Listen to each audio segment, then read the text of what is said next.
კეთილი, როგორც მოგონები ამ ფორუმი გვაქვს, შესაბამისად ჩვენ შეგვიძლია რომ ადამიანის მოლიზაცია და სამოქალაქო ინტეგრაციის კომიტეტის ხდომა გავხსნათ. დღეს გვექნება ერთი საკითხი, რომელსაც მეორე მოსმენით განვიხილავთ, ეს არის საქართველოს პარლამენტის წევრების, ბატონები სალუდა ღუდუშაურის, ზურაბ ქადაგიძის, ქალბატონი სალომე ჯინჯოლავასა და სხვების მიერ მომზადებული კანონის პროექტი შეზღუდული საზღვრების მქონე პირთა უფლებების შესახებ ცვლილების შეტანის თაობაზე, რომელსაც მეორე მოსმენით განვიხილავთ და შესაბამისად იქნება მუხლობრივი განხილვა, ვინაიდან მე ვარ მოხსენებელი, ჩემს პირველ მოადგილეს ბატონ არუდას მინდა ვთხოვო, რომ გაუწვეს კომიტეტის ხდომას. მანამდე გთხოვთ დავამტკიცოთ დღის წესრიგი. კეთილი, გთხოვთ ბატონ არუდა. მოგესალმებით კოლეგებო, დამსწრე საზოგადოებო. წარმოგიდგენთ, როგორც უკვე მოგახსენეთ, მეორე მოსმენით კანონ პროექტს, რომელსაც ბატონი რატი მოგვახსენებს, იმის გათვალისწინებით, რომ კანონ პროექტი წარმოდგენილი არის განსახილველად მეორე მოსმენით, ჩვენ უნდა გავიაროთ მოხლობრივად, პუნქტობრივად და შესაბამისად, ბატონ რატი გთხოვთ პირველი მუხთან დაკავშირებით.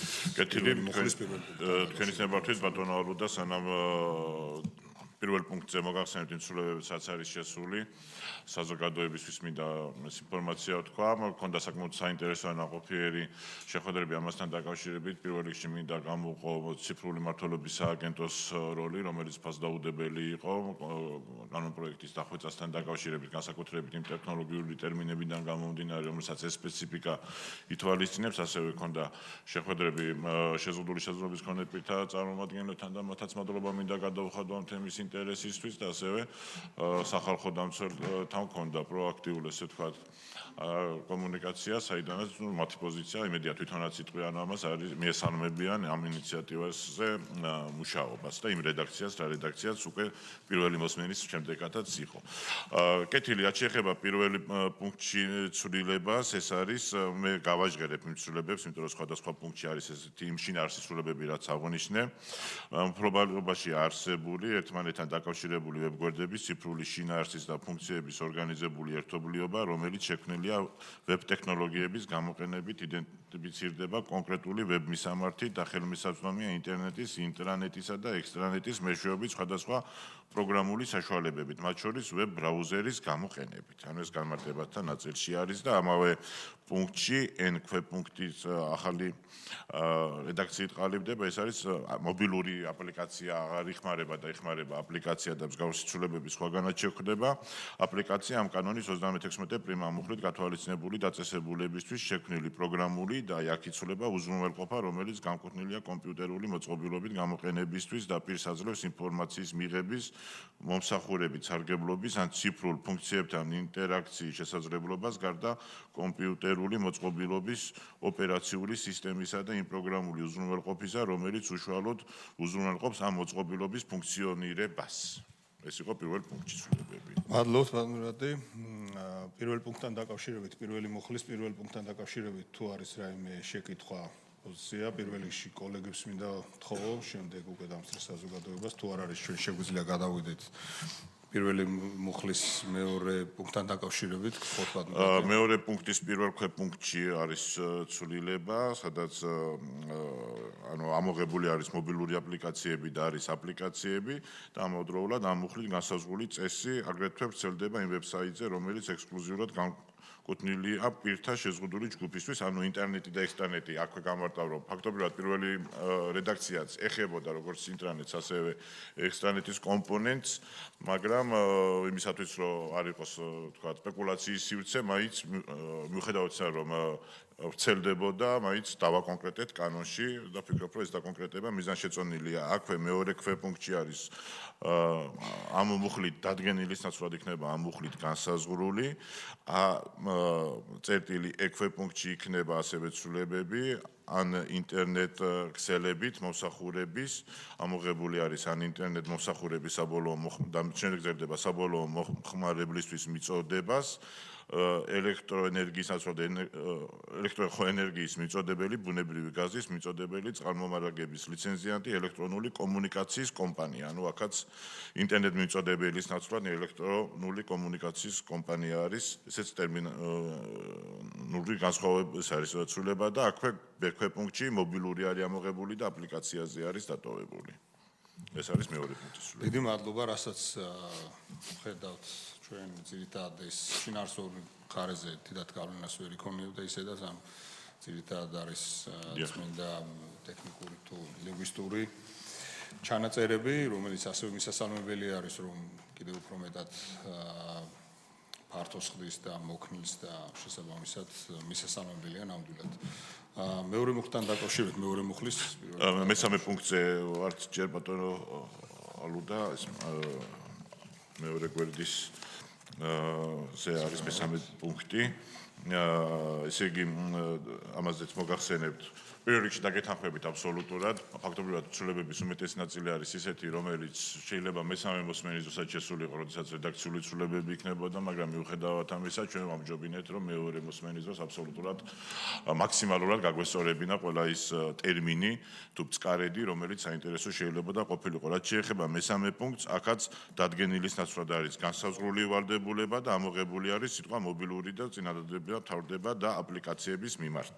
კი ბატონო, უფრო ფართო იყოს. ანუ ასევე მეოთხე პუნქტთან დაკავშირებით აქაც დადგენილის ნაცვლად განსაზღვრული ვალდებულება, ასევე განსაზღვრული სუბიექტის იმ ვებსაიტებისა და მობილური ამოღებული აპლიკაციის და თარიღებში არის ცვლილება 2027 წლის 1 სექტემბრამდე. და მათზე ინფორმაციული განახლება არ ხდება. იანვრამდეს ნაცვლად არის ამასაც მეორე მუხლში თარიღებსაც შევეხებით, იქ უფრო დავაკონკრეტებთ თარიღების ცვლილებას და ამავე ბოლო წინადადებას წავიკითხავთ ნახანად ცვლილება არის 2027 წლის 1 სექტემბრის შემდეგ და ინფორმაციულ განახლებად არ ჩაითვლება განთავსებული მასალის ტექნიკური რედაქტირება. მადლობთ. მეხუთე პუნქტში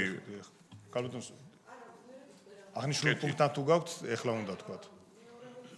არა, ჯერ ვართ პირველი მუხლის მეოთხე პუნქტი გავიარეთ ახლა. და მეხუთე პუნქტზე. მეხუთე პუნქტზე ვართ ახლა.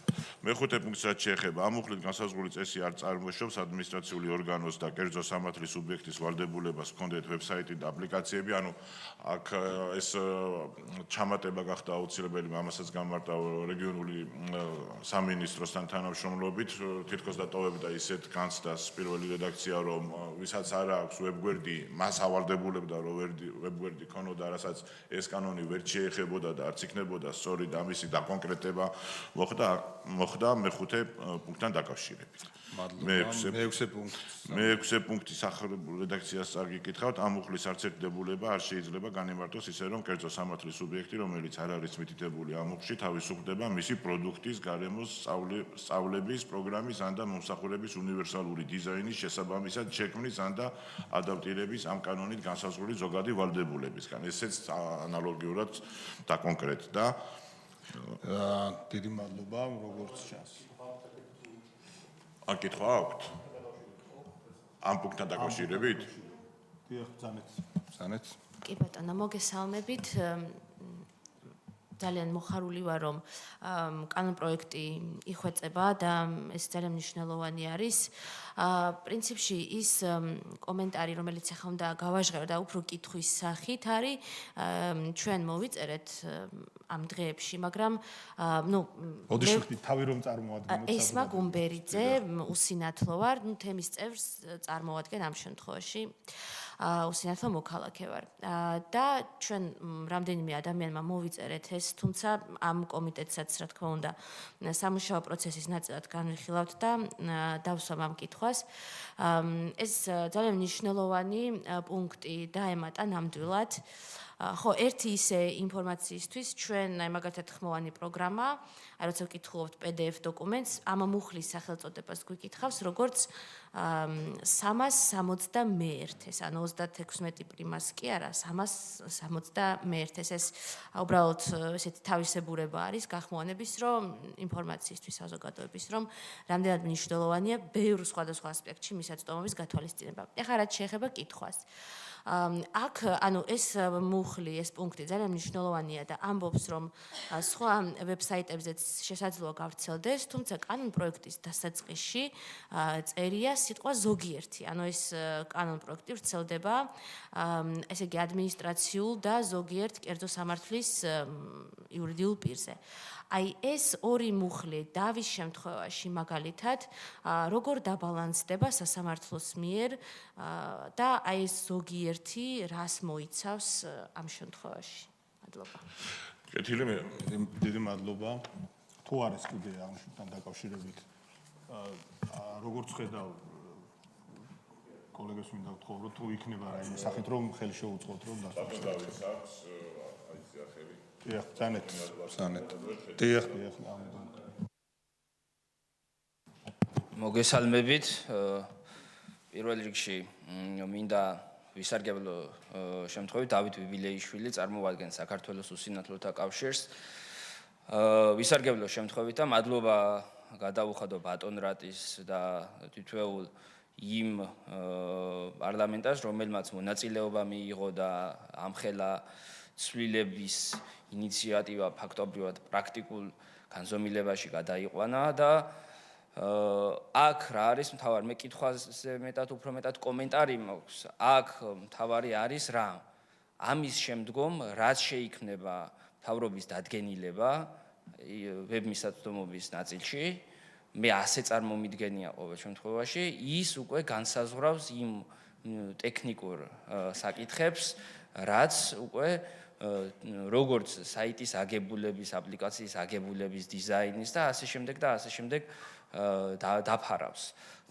უსაზღვროდ ამ კანონს ჩემი აზრით ვერ გავწელავთ ამ მათ შორის ამ ტექნიკური მახასიათებლების ასე ვთქვათ დეტალური აღწერით.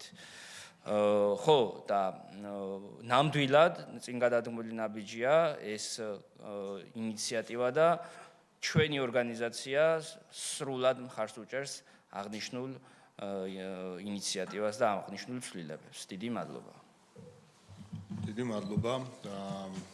თუ არ არის რაიმე სახის კითხვა კონკრეტული პუნქტთან მუხლის პუნქტთან დაკავშირებით, შეგვიძლია გავაზრდოთ რომ პასუხს გავცემ ბატონო ალბათ თქვენის ნებართვით, რაც შეეხება მეორე კითხვას მეორე კითხვით დავიწყე და პირველ კითხვაზე ჩვენი აპარატის თანამშრომლებს ქალბატონ ნინო ჩოჩიას ვთხოვ რომ ჩაერთოს ასევე და მე საჭიროების შემთხვევაში მე დავამატებ რაც შეეხება მეორე საკითხს აქვე დავაფიქსირებ რა თქმა უნდა ტექნიკური რეგლამენტის შემუშავება არის უმნიშვნელოვანესი ამისი შესაბამისი ცოდნა და კომპეტენცია დღეს გააჩნია იუსტიციის სამინისტროს და იუსტიციის სამინისტროში შემავალ ციფრული მმართველობის სააგენტოს და აქ და კონკრეტულად მე ნახავთ უკვე რომ მთავრობის ასვათ უშუალოდ იუსტიციის სამინისტროზე იქნება ტექნიკური რეგლამენტის შემუშავების ნაწილი და რა თქმა უნდა ეს ჩვენთვისაც მნიშვნელოვანი იქნება და ჩვენი კომიტეტი ბოლომდე გაუწევს საპარლამენტო ზედამხედველობას განახორციელებს რეგლამენტის შემუშავების პროცესში და ეს მნიშვნელოვანი არის და მათ შორის რა თქმა უნდა დამატებითი კონსულტაციებიც იქნება საჭირო უსინათლო თემთან ვინც ძირითადი ბენეფიციარი არის ამ ინიციატივის ოღონდ ძირითადი და არა ერთადერთი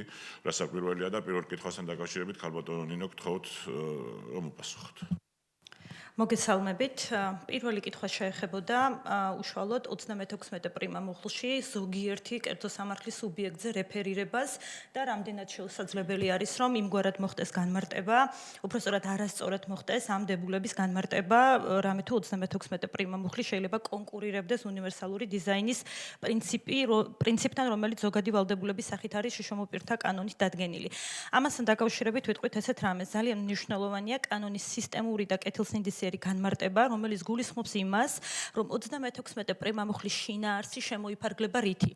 ის კონკრეტულ სუბიექტებს, დიახ, რომ ზოგიერთ სუბიექტს ავალდებულებს პროაქტიულად კონკრეტულ ვადაში უზრუნველყოთ მათი აპლიკაციების, მათ შორის მობილური აპლიკაციებისა და ვებსაიტების ადაპტირება უნივერსალური დიზაინის შესაბამისად. ვამბობთ იმას, რომ ეს გულისხმობს ამ წუთას კონკრეტული სახელდებით არის ჩამოთვლილი სუბიექტები, მათი საქმიანობის სპეციფიკის გათვალისწინებით, რამე თუ ისინი ახორციელებენ ყველაზე მნიშვნელოვან საქმიანობებს, ესე ვთქვათ, საბაზისო სერვისებისა და პროდუქტების მიწოდება საზოგადოებისთვის და ამ ნიშნით ესენი სახელდებით ექსპლიციტურად არის მითითებული კანონმდებლობაში. ხოლო რაც შეეხება იმ შემთხვევაში, როცა სხვა ისეთი სუბიექტი არღვევს ვალდებულებას, რომელიც უკვე გამომდინარეობს არა 36 პრიმა მუხლით დადგენილი რეგულირებიდან, არამედ ზოგადად შიშომო პირთა მიერ დადგენილი კანონიდან, რომელიც ადგენს უნივერსალური დიზაინის პრინციპს და ზოგადად სუბიექტის ვალდებულებას, მიუხედავად მისი კერძო თუ თუ საჯარო ბუნებისა, მისი პროდუქტი, სერვისი უზრუნველყოს იმგვარად დააფორმიროს, რომ იგი იყოს თავსებადი უნივერსალური დიზაინის პრინციპთან. ეს არანაირად არ მოდის წინააღმდეგობაში 36 პრიმა მუხლთან. თუ სუბიექტი, რომელიც არ არის მითითებული 36 პრიმა მუხლში, არ ღვევს ამ ვალდებულებას, ეს შესაძლებელია იყოს დავის საგანი ზოგადი, არა 36 პრიმა მუხლის ჭრილში, არამედ ზოგადად დისკრიმინაციის ზოგადი ვალდებულების ჭრილში, მაგრამ არა 36 მუხლის ჭრილში. მარტივად რომ ვთქვათ, სხვადასხვა სუბიექტების ვალდებულებები სხვადასხვა დებულებებით არის განსაზღვრული. დიდი მადლობა. თქონი რომ ამოწურავად ვართ. მე-7 ვართ. მე-7 რაც შეეხება მე-7 პუნქტს, წაგიკითხავთ ახალი რედაქციით, ადმინისტრაციული ორგანოსა და კერძო სამართლის სუბიექტის მიერ ვებსაიტისა და აპლიკაციების მისაწვდომობის უზრუნველყოფის ვალდებულებების შეუსრულებლობა, ჩაითვლება დისკრიმინაცია და შესაბამისი პირი უფლებამოსილია გამოიყენოს დისკრიმინაციის აღმოსაფხვრად საქართველოს კანონმდებლობით დადგენილი სამართლებრივი საშუალებები. დიდი მადლობა. როგორც ჩანს, კითხვა პოზიციები არ არის. ჩვენ შეგვიძლია მე-8 პუნქტზე გადავიდეთ. მე-8 პუნქტი აქ დაკონკრეტდა ზუსტად ის, რომ იუსტიციის სამინისტროს წარდგინებით მოხდება დამტკიცება ტექნიკური რეგლამენტის და წაგიკითხავთ ახლებულ რედაქციას ამ პუნქტის. საქართველოს მთავრობა საქართველოს იუსტიციის სამინისტროს წარდგინებით ამტკიცებს ვებსაიტისა და აპლიკაციის მისაწვდომობის სტანდარტის შესახებ ტექნიკურ რეგლამენტს და ამასთანავე განსაზღვრავს ვებსაიტისა და აპლიკაციის იმ მასალებს, რომლებზეც არ ვრცელდება საქართველოს მთავრობის მიერ დამტკიცებული ვებსაიტისა და აპლიკაციის მისაწვდომობის სტანდარტის შესახებ ტექნიკური რეგლამენტი. დიდი მადლობა. როგორც ხედავთ, კითხვები არ არის. ჩვენ შეგვიძლია მე-9 პუნქტზე გადავიდეთ. მე-9 პუნქტს რაც შეეხება ამუხლით განსაზღვრული ვალდებულებების აღსრულებისას გაითვალისწინება ადმინისტრაციულ ორგანოსა და კერძო სამართლის სუბიექტზე პროპორციული ტვირთის დაკისრების პრინციპები. დიდი მადლობა. აღნიშნული მუხლი ბოლომდე იქნა ამოწურული. შეგვიძლია მე-2 მუხლის პირველ პუნქტზე გადავიდეთ.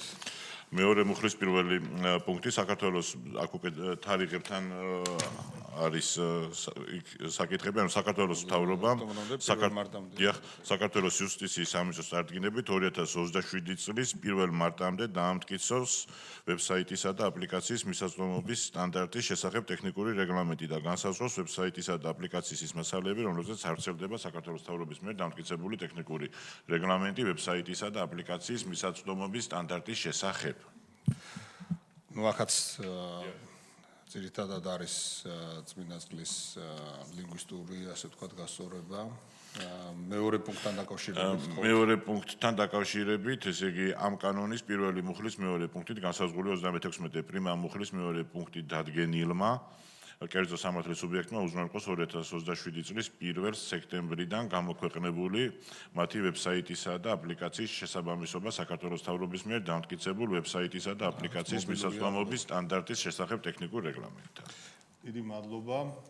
შეგვიძლია მე-3 პუნქტზე გადავიდეთ. მე-3 პუნქტს რაც შეეხება ამ კანონის პირველი მუხლის მეორე პუნქტით განსაზღვრული 36 პრიმა მუხლის მეორე პუნქტით დადგენილმა კერძო სამართლის სუბიექტმა 2031 წლის 31 დეკემბრამდე უზრუნველყონ 2027 წლის 1 სექტემბრამდე გამოქვეყნებული მათი ვებსაიტებისა და აპლიკაციების შესაბამისობა საქართველოს მთავრობის მიერ დამტკიცებულ ვებსაიტისა და აპლიკაციის მისაწვდომობის სტანდარტის შესახებ ტექნიკურ რეგლამენტს. დიდი მადლობა. აღნიშნულთან დაკავშირებითაც არ გვაქვს როგორც ჩანს კითხვები და დაგვრჩა ბოლო მე-3 მუხლი პირველი პუნქტი ცვლილების გარეშეა. მადლობა. მეორე პუნქტი მეორე პუნქტში 1 იანვრიდან ნაცვლად 1 სექტემბრიდან. ვადებთან დაკავშირებით. ძალიან დიდი მადლობა. აღნიშნული საკითხი არის განხილული. ასევე მეც მინდა შევუერთდე და ბატონ რატის განსაკუთრებული მადლობა უთხრა და ყველა იმ პირს, აპარატის თითოეულ თანამშრომელს, ასევე უკლებრივ მათ შორის თემის წარმომადგენელს, მათ შორის დღევანდელი სტომაზე აქტიურობისთვის, მობრძანებისთვის ძალიან დიდი მადლობა და მინდა გითხრათ, რომ აღნიშნული მართლაც უდაოდ არის ძალიან დიდი წინგადადგმული ნაბიჯი. შეგვიძლია კენჭისყრაზე გადავიდეთ.